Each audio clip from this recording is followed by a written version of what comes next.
Gente, sejam todos bem-vindos. A gente vai falar hoje sobre erros que a gente não pode cometer ao elaborar a ficha técnica de preparo. Ficha técnica de preparo é uma ferramenta de gestão. Se bem empregada, ela ajuda no controle de custos. Então, quando você elabora a ficha técnica de preparo para um restaurante, a primeira coisa que a ficha técnica de preparo vai trazer para esse restaurante é a questão, o restaurante vai conhecer o controle de custos dele. Então, o restaurante vai conhecer o CMV dele. A ficha técnica de preparo traz essa possibilidade para esse restaurante. Primeira coisa, ele vai conhecer o custo. Quando a gente faz fichas técnicas, como as pessoas do restaurante vão estar trazendo para vocês os ingredientes, como vai trazer o modo de preparo, como vai trazer as quantidades, o que essa ficha técnica vai mostrar para a gente? Também os ingredientes e padronização. Por quê?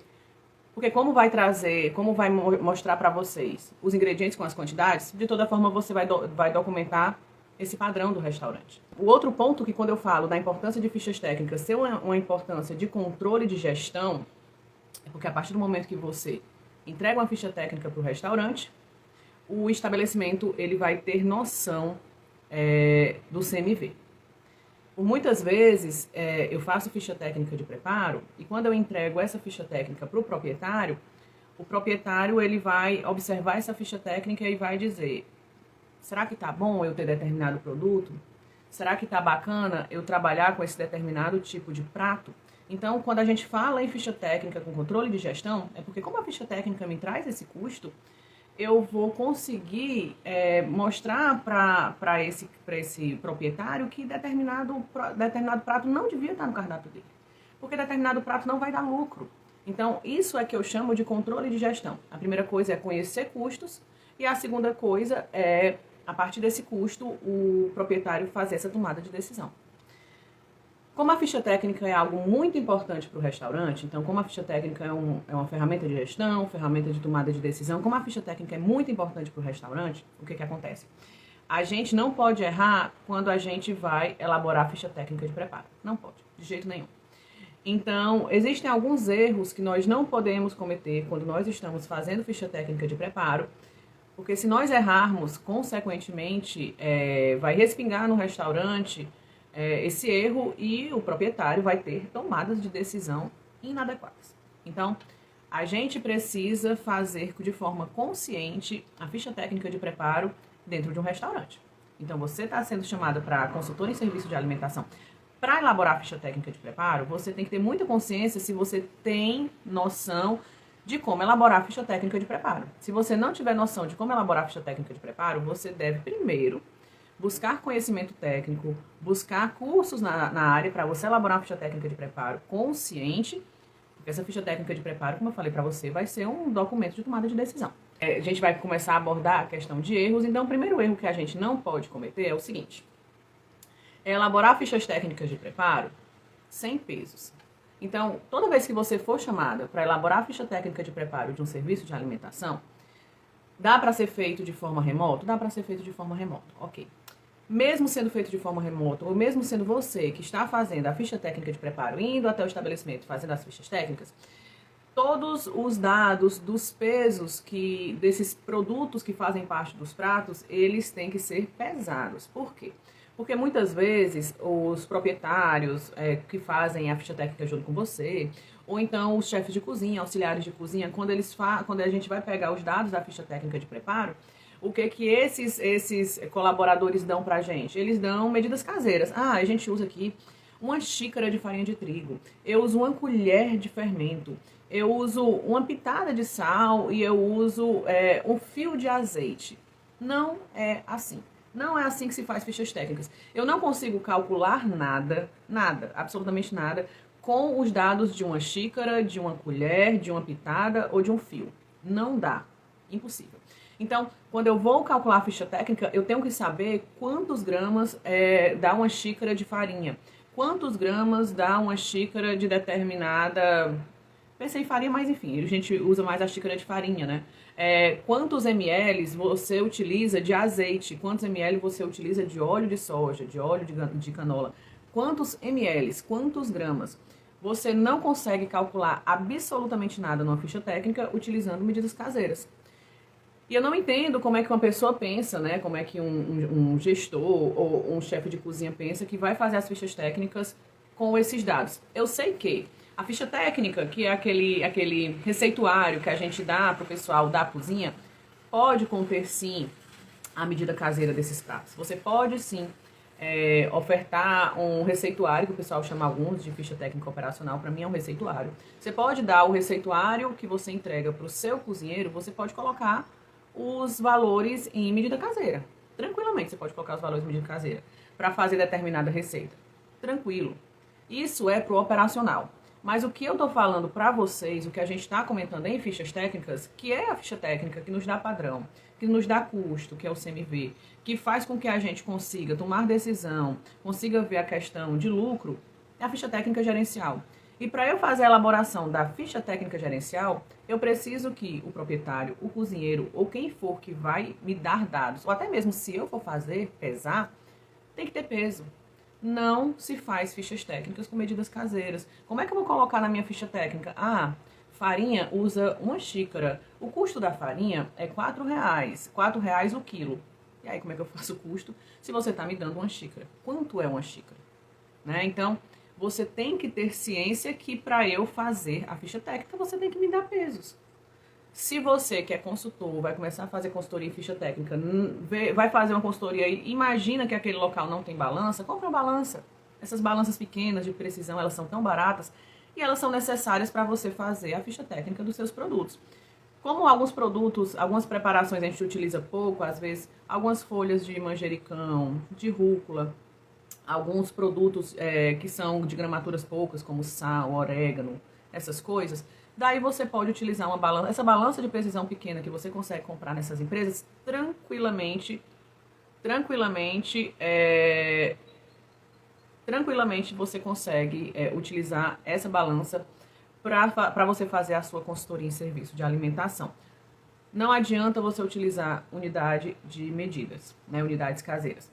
Sim, você pode utilizar a unidade de medida caseira para você fazer a sua ficha técnica operacional, aquela ficha técnica que você entrega para o seu colaborador, tranquilamente.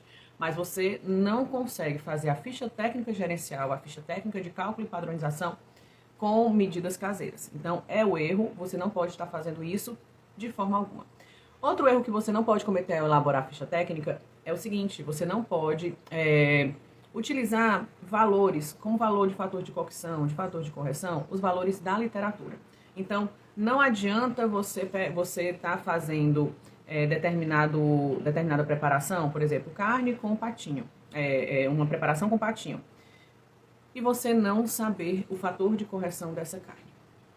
O grande problema de você utilizar fator de correção na literatura é que se o teu fator de correção for maior do que o fator de correção da literatura, vai haver no final do preparo, no seu serviço de alimentação, vão haver faltas. Vai haver falta de comida. Eu presenciei, por algum tempinho, em um local de estágio, um serviço de alimentação institucional que sempre faltava carne, sempre. Então, a nutricionista sempre complementava a falta da carne com linguiça. Então, sempre havia uma complementação da falta de carne com linguiça. Mas por que isso acontecia? Porque a nutricionista não utilizava o fator de correção do serviço de alimentação. Ela utilizava o fator de correção que era o fator de correção de literatura, o fator de correção que era um fator que ela tinha na cabeça dela. Então, sempre faltava a carne, então sempre era complementado normalmente com linguiça.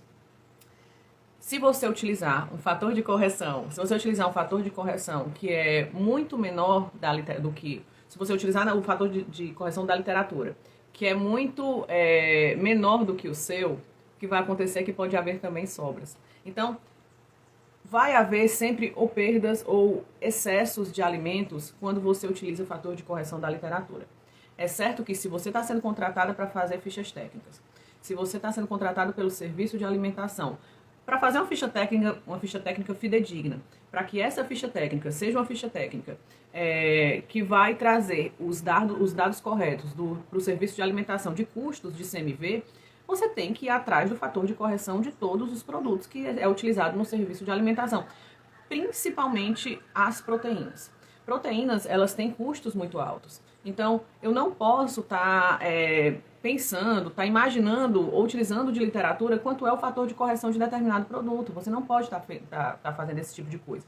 Você tem que ir fazer a ficha técnica desse serviço de alimentação e você tem que, junto com o chefe de cozinha, você tem que estar perguntando para o chefe de cozinha, né, junto com ele, pedindo para ele fazer uma limpeza da carne, para você conseguir o fator de correção fidedigno. Agora, existem algumas situações que você pode presenciar, que eu presenciei, é que existe um rodízio de limpeza de carnes, como existe, por exemplo, em restaurantes institucionais, a gente tem equipes, né, que trabalham 12 horas, como equipes de hospital, né? Uma equipe é um dia, outra equipe é outro dia. Então, por esse rodízio de equipes, pode ser que o fator de correção seja um fator de correção variável. Então, você vai ter um colaborador que tem um fator de correção maior e outro colaborador que tem um fator de correção menor. O que eu presenciei, por exemplo, eu tinha um sushi man que tinha um fator de correção muito baixo, né, menos de 2, ou seja, ele conseguia fazer uma limpeza do salmão, que ele conseguia perder menos de 50% do salmão. E eu tinha um sushi man que tinha uma mãozinha muito pesada, que o fator de correção dele era 2,32, ou seja, uma mãozinha pesada que o fator de correção era muito maior do que 50%. Então, no mesmo sushi bar, eu tinha essas duas situações. Um sushi man com fator de correção excelente e um sushi man com fator de correção péssimo.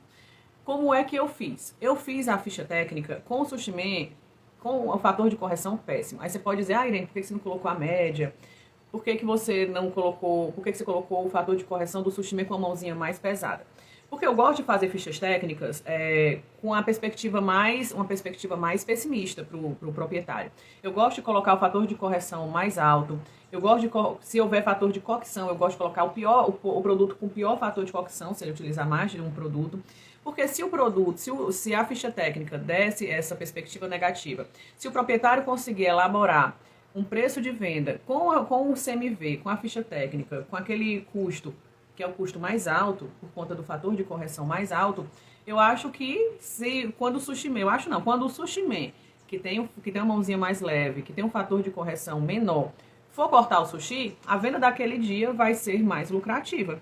E quando o sushi man da mãozinha mais pesada for cortar o sushi, todo o cálculo que o proprietário fez vai cobrir aquela mãozinha pesada, porque eu dei a ficha técnica com perspectiva negativa, com o custo mais alto, com o fator de correção do sushi man com a mãozinha mais pesada.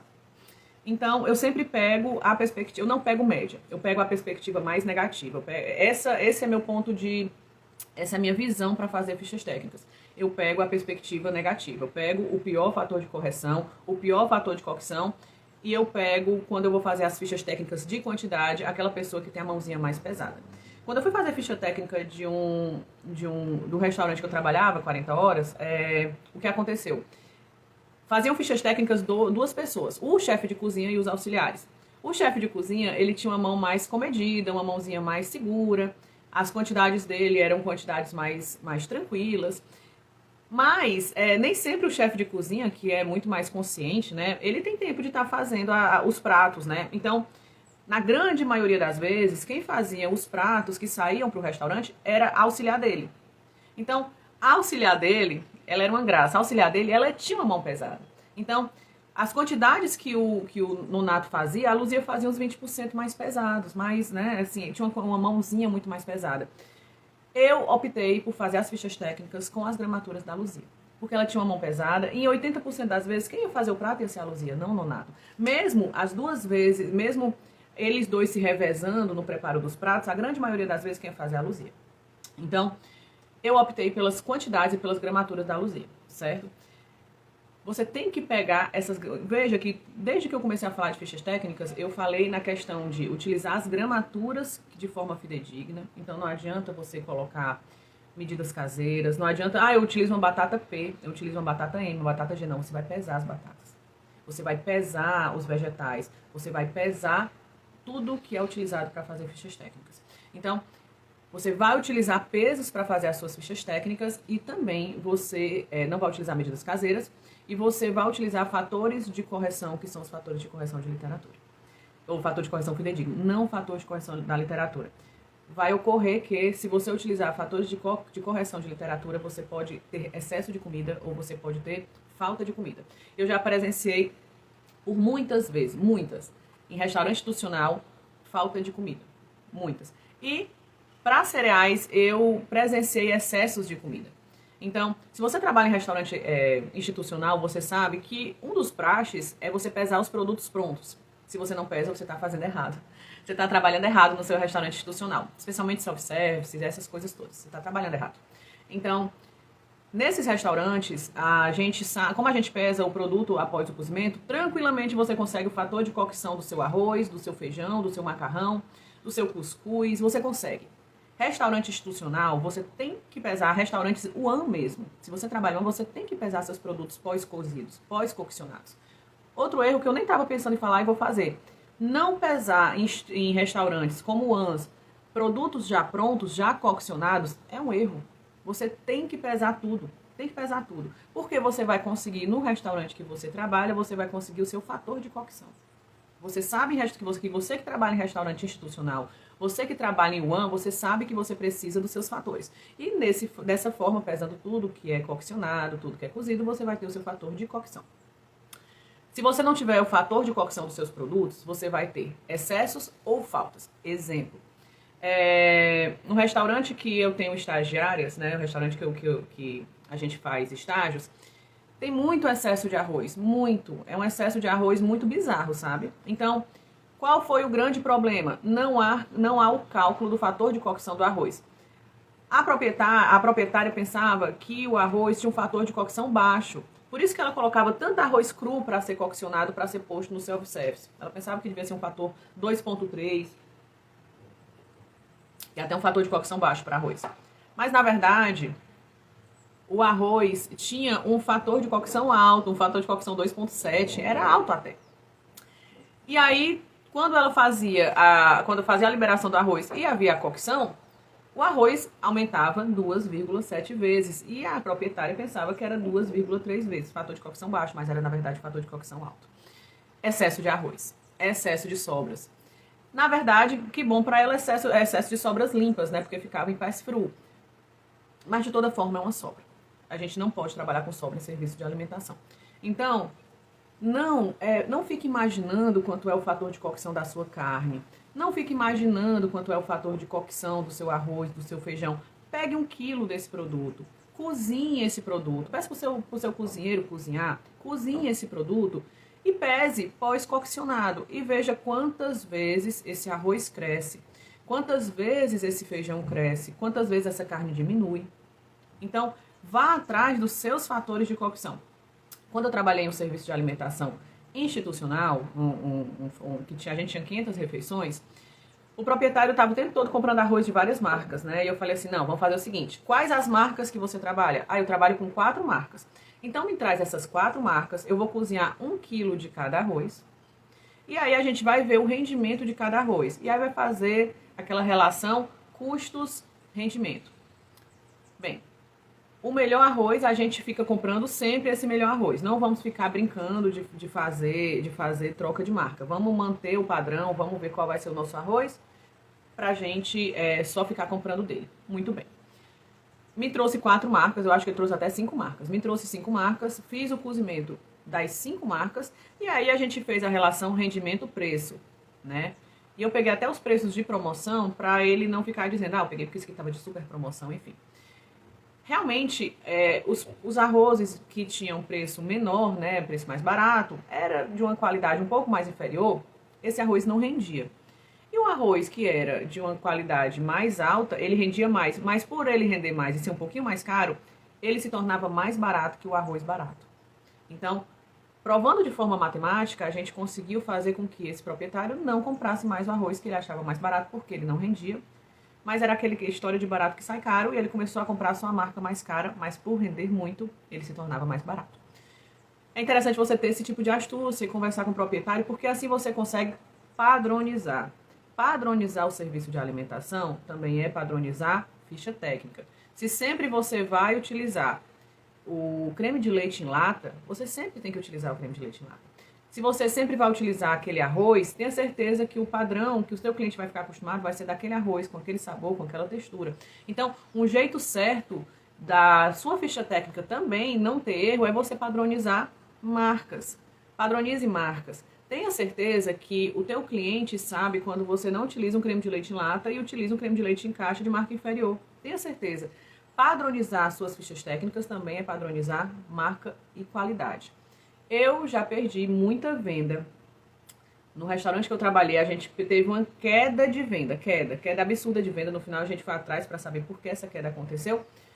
Porque mudaram o produto que era mudaram o produto que era o óleo de palma, que era o óleo utilizado para a fritura do pastel. Por ter mudado o óleo de fritura do pastel, a gente teve uma queda absurda de venda e compramos depois o óleo, que era o óleo ideal para a fritura do pastel, que deixava o pastel sequinho, o pastel saboroso. Mas a gente foi conseguir voltar a ter a venda ideal, voltar os clientes confiarem na gente, o pastel ter aquele sabor que tinha sempre. A gente só conseguiu ter isso de volta depois de 4 meses. Veja como a mudança de um produto afeta todo um produto só, que era o óleo de fritura, afeta todo um setor e afeta a venda do produto. A gente teve uma queda de algo como R$7.000 mês com pastel. A Taliana tá falando assim, Taliane, pior que tem uns donos que acham que essas mudanças são mais lucrativas. Sim. E aí, você tem que mostrar, Taliana, de forma matemática. Você viu que aquele exemplo do arroz, eu tive que cozinhar 5 arroz, foram 5. Eu tive que cozinhar 5 arroz, mostrar que desses 5 arroz, 3 não cresciam, mesmo o preço sendo barato. E o que os arroz que cresciam muito bem, cresciam muito, valiam a pena porque, pelo rendimento ser alto, se tornavam mais barato que o mais caro. Se tornavam mais baratos, o arroz mais caro, era um arroz mais bonito, menos quebrado e mais brilhoso. Então, é o que o cliente quer. E daí, se eu sempre utilizar essa marca boa, que no final se torna mais barata, eu vou fidelizar esse meu cliente. Eu vou fidelizar.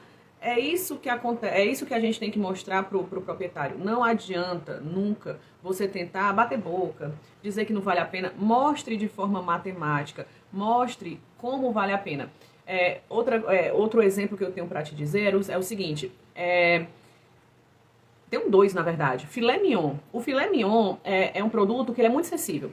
A mão da gente quente, quando porciona o filé mignon, sai muito sangue da carne, a carne começa a ficar seca, começa a ficar feia. Existia no restaurante um filé mignon que não tinha, que a gente conseguiu, o fornecedor nos ofereceu, um filé mignon todo limpo e tudo mais, só pro porcionador cortar os filés altos, ou então um filé mais barato, mas tinha que cortar o cordão, cortar nervo, a para. E aí o que acontece? O filé vai ficar mais tempo à temperatura ambiente, vai sair mais sangue, vai ficar mais feio, vai ficar mais seco, vai ficar sem sabor. Quando a gente fez a comparação do filé com cordão com sujeira, com filé após limpo, que eu apenas cortei os medalhões de filé, o que acontece? Pelo cálculo do fator de correção daquele filé sujo, era o mesmo preço. Claro que quando você vê o preço de cara daquele filé limpo, você fala, nossa, é muito mais caro que o filé sujo. Mas quando você pega o fator de correção, você vê que a correção é de quase 14% e acrescenta 14% de perda do filé na limpeza, 14%, 20%, o preço do tal mais caro se torna muito mais barato. Se torna mais barato em tudo. Mais barato em preço, mais barato em trabalho, mais barato em qualidade visual do filé. O filé não vai sair sangue, ele não vai se tornar seco. Então, eu acho que não adianta a gente bater boca com dono de restaurante. Não adianta, mas quando você faz cálculos matemáticos e mostra de forma matemática que aquele produto vale mais a pena que outro, dá certo. Eles acreditam. Contra a matemática não há argumento, não é verdade? Outro exemplo eu tinha um filé que era um filé médio, filé 31, 35, que era o filé médio. Esse filé médio eu utilizava para preparações como petiscos, né? Aqueles petiscos empanados. Gente, eu não sei se vocês já viram limpeza de camarão, mas o camarão, para eu tirar a casca e limpar o meio, ele é muito trabalhoso. É muito chato, é muito... Eu precisava de 2. E eu tô falando isso porque eu tava lembrando como é que era esse trabalho em altíssima estação. Porque existem momentos mais tranquilos e existem momentos de restaurante em alta estação. Restaurante aqui em Fortaleza, na beira-mar, na alta estação, eu compro caixas e mais caixas de camarão. Então, o trabalho que eu vou ter com camarão para eu descascar, para eu limpar aquela sujeirinha de dentro da barriga do camarão é imensa. É imensa. E eu tinha 2 colaboradores que eu retirava da cozinha para os meninos ficarem limpando e posteriormente ficar manipulando. A Dani tá falando aqui, requer tempo e mão de obra. E tempo e mão de obra e o tempo que esse camarão, Dani, vai ficar fora da geladeira, que ele vai ser manipulado, ele vai perder qualidade. Vai perder qualidade. E tempo é dinheiro. Daí o fornecedor propôs um camarão mais barato, mais caro. Quando você vê realmente nos números era mais caro, mas a gente só ia precisar abrir a barriguinha e tirar a sujeira. Abrir a barriguinha e tirar a sujeira. Para tirar aquela casca do camarão, a gente precisava colocar os camarões dentro de água com vinagre, que é para sair melhor a casca, para poder os meninos estarem trabalhando com esse camarão inteiro. É um caos. Então, e ainda mais em alta estação. Quando você pega o fator de correção, que era o meu fator de correção, que era 1,25, eu tinha uma marca de 1,28, mas ele era mais barato. Quando a gente pegava o fator de correção desse camarão, aplicava junto ao preço do camarão mais barato e comparava com o preço do camarão, que era o camarão filé, que eu apenas precisava tirar a sujeirinha do camarão filé, ou seja, eu não precisava de 2 para mão de obra, eu precisava só de 1. O camarão ia ficar o mínimo de tempo exposto à temperatura ambiente. Não ia ter essa perda de qualidade. Eu não ia precisar usar vinagre, porque eu não ia precisar tirar casca. Mesmo assim, o tal preço muito mais caro se tornaria muito mais barato. Mas para eu poder contra-argumentar, o que eu preciso? Eu preciso saber dos meus fatores de correção. Não se trabalha ficha técnica sem o fator de correção. Qual a frequência que eu devo fazer fator de correção? O fator de correção das minhas proteínas, que são 80% do custo de um restaurante comercial, esse fator de correção eu faço toda vez que há limpeza. No restaurante que eu trabalhava, havia limpeza proteica toda semana. Então, eu tinha meu fator de correção toda semana. E saber o fator de correção toda semana me dá até mesmo subsídio para eu questionar o fornecedor de por que a qualidade da minha carne está caindo. Muitas vezes eu utilizei o meu fator de correção para ligar para o fornecedor e perguntar: Tobias, por que meu filé mignon está com uma qualidade ruim? Por que tu me mandou? Porque assim, pode estar com qualidade menor? Pode até ter uma qualidade menor, mas o preço está menor. Mas se eu tenho um fator de correção 1,14 do filé mignon, e o filé mignon de uma semana para outra foi para um fator de correção 1,20 e o preço está a mesma coisa, não pode. Por quê? Por que o preço está o mesmo e a qualidade piorou? Então você tem subsídio até para questionar em relação a valores. É por isso que você não pode errar nas suas fichas técnicas e ficar com essa brincadeira de utilizar fator de correção, fator de cocção da literatura. Não faça isso. Quem só perde você, só perde o restaurante, você não pode estar fazendo isso. E por último, e não menos importante, o erro que você não pode fazer na sua ficha técnica é utilizar medidas que você não sabe. Eu estava essa semana corrigindo ficha técnica de aluna que quis fazer ficha técnica com quilo. Aí vai colocar 1 grama de determinado produto, é 0,001. Vai colocar 10 gramas, é 0,010. Vai colocar 100 gramas, é 0,10. Cuidado, isso aí embanando a nossa cabeça. Por isso que nos meus cursos de ficha técnica, no meu curso de ficha técnica, eu tenho um método para fazer cálculo de ficha técnica, que é um método para você não se embananar. Tanto embanana, o pessoal se embanana tanto quando usa aquilo em ficha técnica, que a gente mandou um trabalho para um congresso lá no Hospital São José, nós ganhamos até um prêmio pelo artigo, que a gente analisou as fichas técnicas de 1 a 1 e tinha muito erro de gramatura porque o pessoal não sabia usar aquilo. Fazia o quilo como 1 grama, 0,01, ou seja, estava usando 10 gramas de sal. Vai usar 1 grama de orégano, mas coloca 0,010. Mas é 10 gramas, mas são 10 gramas, não é 1 grama. Então, Taliane, não sabe usar aquilo, usa grama. O meu ensino de ficha técnica, por sinal, é todo em grama. Todo em grama. Você tem que trabalhar com o que você tem segurança. Mas se você me disser, Irene, para mim é tranquilo. Eu sei que 0,001 é 1 grama. E eu sei que 0,010 são 10 gramas. Ok. Fica até mais tranquilo para você. Mas se eu trabalho em grama, eu acho que as gramaturas ficam mais... o grama, o peso do produto fica mais entendível para quem está lendo a tua ficha técnica. E no final, tudo fica muito mais leve. É claro que, se você trabalha com grama e num serviço de alimentação, você compra produtos institucionais, existem produtos institucionais com peso maior. Se você vai usar, sei lá, 50 quilos de gordura de palma, vão ser 50 mil gramas. Mas, de resto, é o mínimo. E, no final, trabalhar com gramatura é muito mais tranquilo do que trabalhar com quilo, no meu ponto de vista. Especialmente se você não quiser se embananar com tantos zeros. Mas dá para explicar direitinho, se você tiver essa dúvida, dá para entender direitinho.